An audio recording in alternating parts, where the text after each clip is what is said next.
Hi Libra, and thank you for joining me for this lovely horoscope for August 2019.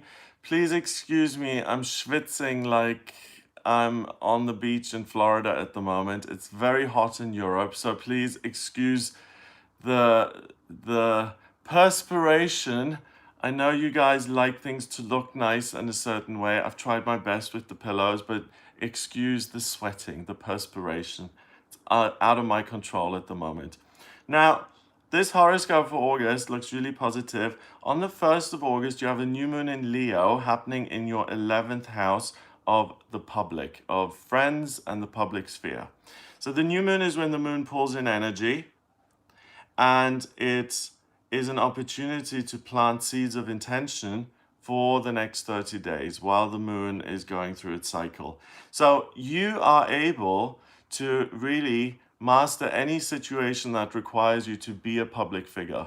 If you need to go for job interviews, if you need to present yourself, if you need to go to a photo shoot or demonstrate or show off your home or deliver the findings of your academic research, have no fear. When you are in the spotlight, you come across as confident, you come across well. This is your time to shine in the spotlight.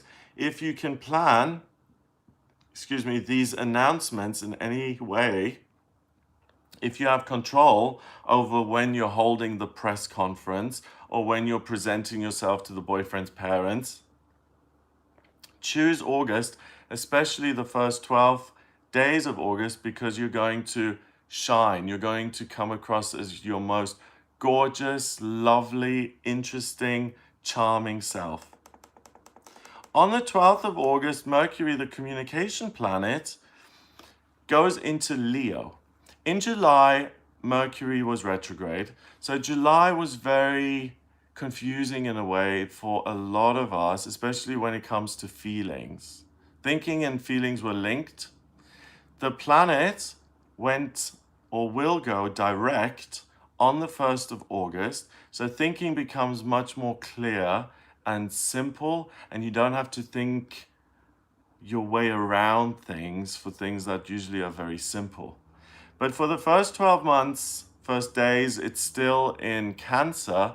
So thinking is still going to be associated with feelings and how I feel about myself. In your case, you're going to feel very confident and very free of any self-doubt and low self-esteem. You're really going to raise things to a Leo level of confidence and spontaneity and power and fun, and having fun with your persona, and really getting a sense of humor and even finding a sense of silliness within yourself. When Mercury goes into Leo on the 12th, you really find inner resources within yourself of having fun, of being in the limelight that you actually enjoy. Mercury goes into Virgo at the end of the month on the 29th, and that's when you're going to start thinking about gathering spiritual information, which is going to help you moving on into September. So use this time in August to really have fun and to really feel yourself and all the good things you've done and all the things you've achieved. Because you tend to get down on yourself and you tend to not recognize how far you've come and how amazing you are. You just take it for granted. Libra is not something to take for granted. You guys are beautiful, elegant, charismatic, exceptional. The cities are made brighter by your presences, to quote Lord Varys.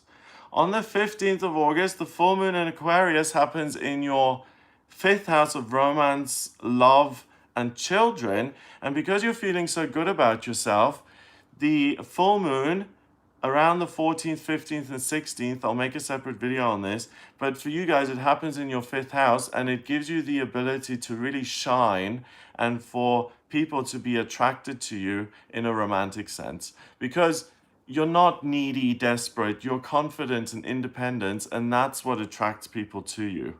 So for any single Libras, romantically, this is an amazing time for you to attract a new partner into your life and to heal your romantic relationships. Also, if you're in a relationship already and it's been rocky, because you feel so confident in yourself, you're able to address problems head on and say, well, why are we still struggling with this? Can we talk about it? On the 18th of August, Mars moves into Virgo in your 12th house. So you have a desire now to listen to the voice of spirit and to try and make sense of it.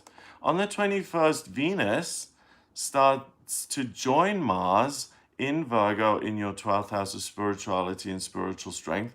So when Mars and Venus are together, something new is conceived, and you start to identify this spiritual notion that's somehow floating around you and that wants to be heard. On the 23rd, when your sun, your identity, joins Venus and Mars in Virgo in the 12th house, you're all about listening to spirit. So the second half of August is very much about having that meditation practice in place, being willing to connect with the higher realms, because the information that's going to come in is going to enhance your spiritual development. You'll be able to hear the messages that are coming through. They're not going to be cryptic and difficult to understand. You'll be able to receive them, embrace them, break them down, and make sense of them. And you're going to be able to implement these things in your life so that you can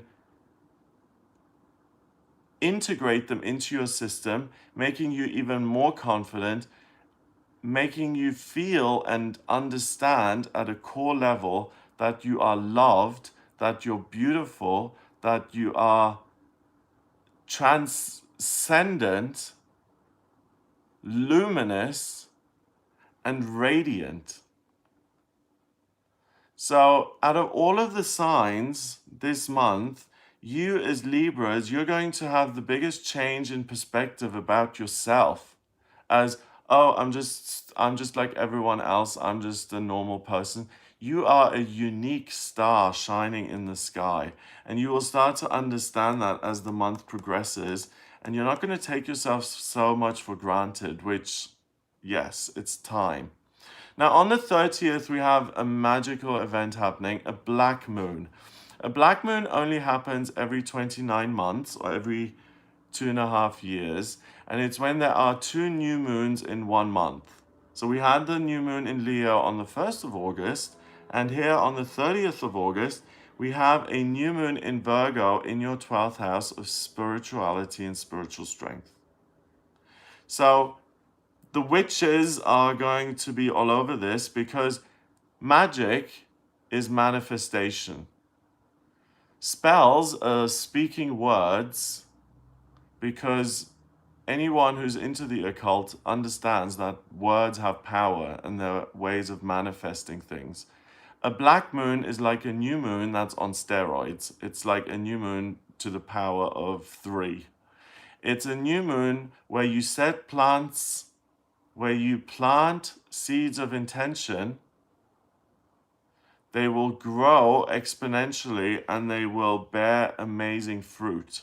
So you are starting to understand who you are. You've got Mercury, the sun, the moon, Mars and Venus, bringing new life into your spirit, your understanding of spirit, your understanding of yourself, and the understanding of how strong you really are. And that is something that you not just know on an intellectual level, but you feel on a core level. It's in your solar plexus. And knowing that, you can design yourself for the future in whatever way you want. Because you're this amazing sparkling star in the sky, I am now going to live the dream of being a musician, or I'm going to live the dream of starting my own school.